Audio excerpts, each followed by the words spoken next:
موت میں بھی دراصل انسان کا وہ شعور اور عقل اور ہوش، وہ جو دیا گیا تھا کچھ کرنے کو، وہ واپس لیا جا رہا ہوتا ہے،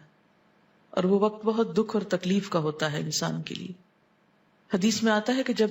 کوئی شخص فوت ہو جائے اور اس کی روح نکل جائے تو اس کی آنکھیں بند کر دو،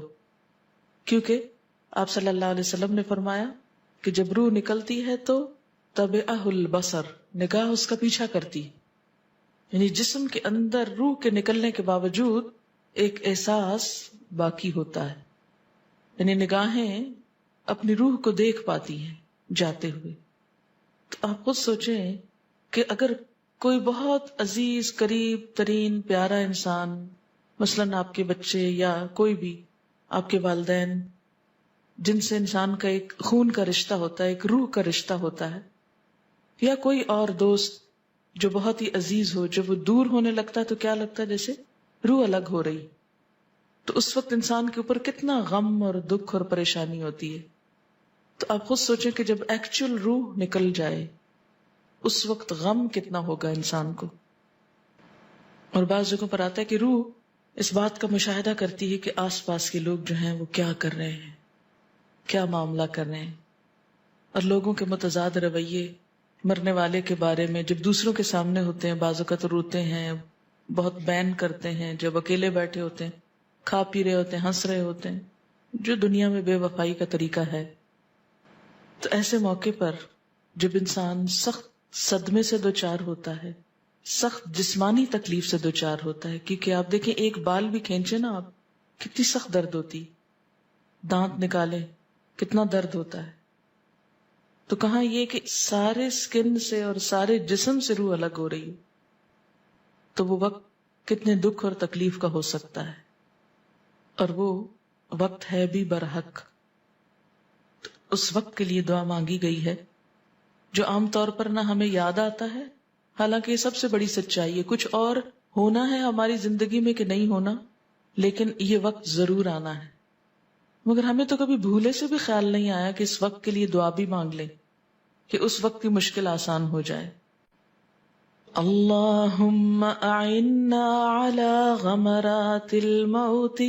وسکرات الموت، اللہم اے اللہ، اعنا مدد فرمانا ہماری، علی اوپر، غمرات الموت موت کی ڈبکیوں کے،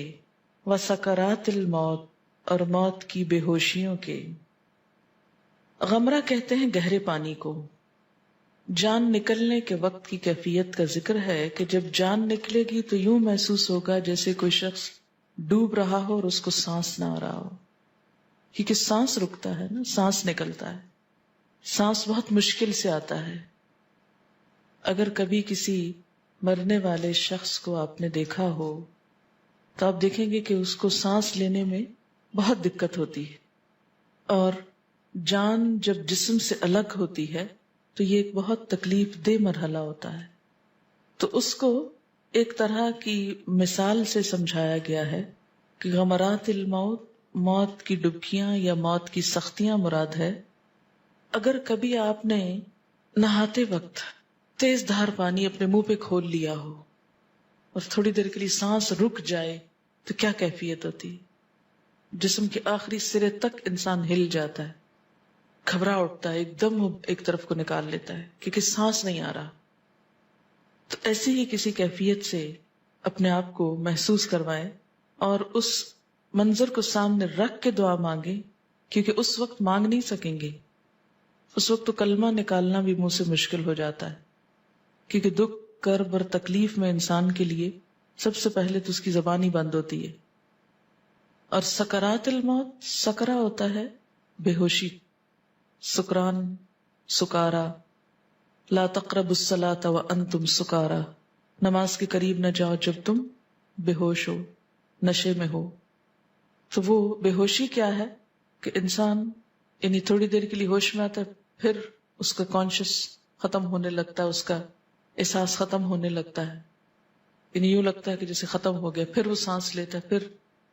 تو یہ جو لاشعوری کی کیفیت ہے، یہ بے ہوشی کی۔ آپ دیکھیں کہ بعض اوقات اگر کوئی شدید جھٹکا لگے، ایک دم چکر آ جاتا ہے انسان کو اور انسان لگتا ہے کہ جیسے بے ہوش ہو گیا، پھر آپ ہوش میں آتے ہیں۔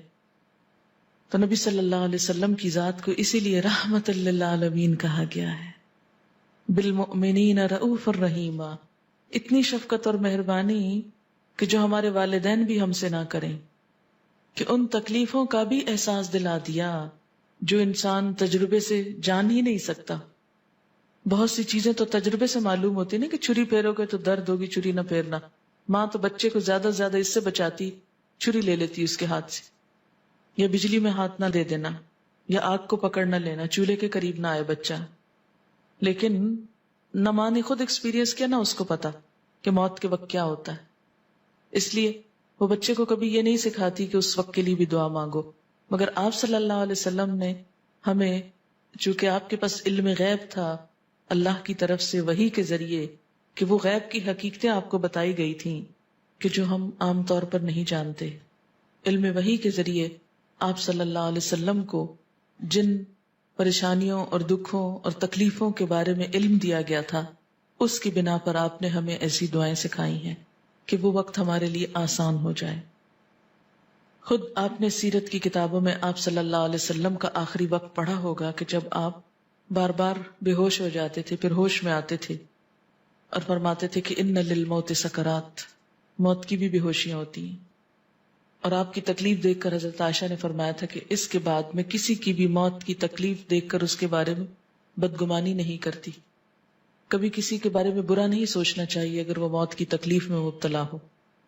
اور یہ کوئی خوش قسمتی کی بات بھی نہیں کہ فلاں پر موت کی تکلیف آئی نہیں اور 1 منٹ میں ہارٹ اٹیک ہوا اور وہ ختم ہو گیا. کیونکہ موت کی یہ تکلیف بھی انسان کو اس کے گناہوں سے پاک کر دیتی ہے. ایک طرح سے مانگنی نہیں چاہیے یہ، لیکن ہمیں بہت زیادہ تبصرے نہیں کرنے چاہیے کہ فلاں کے ساتھ ایسا ہوا چونکہ وہ ویسا تھا، وہ فلاں کا اللہ ہی جانتا ہے کس کے ساتھ حقیقت میں کیا ہوا. تو اس وقت کے لیے دعا ہے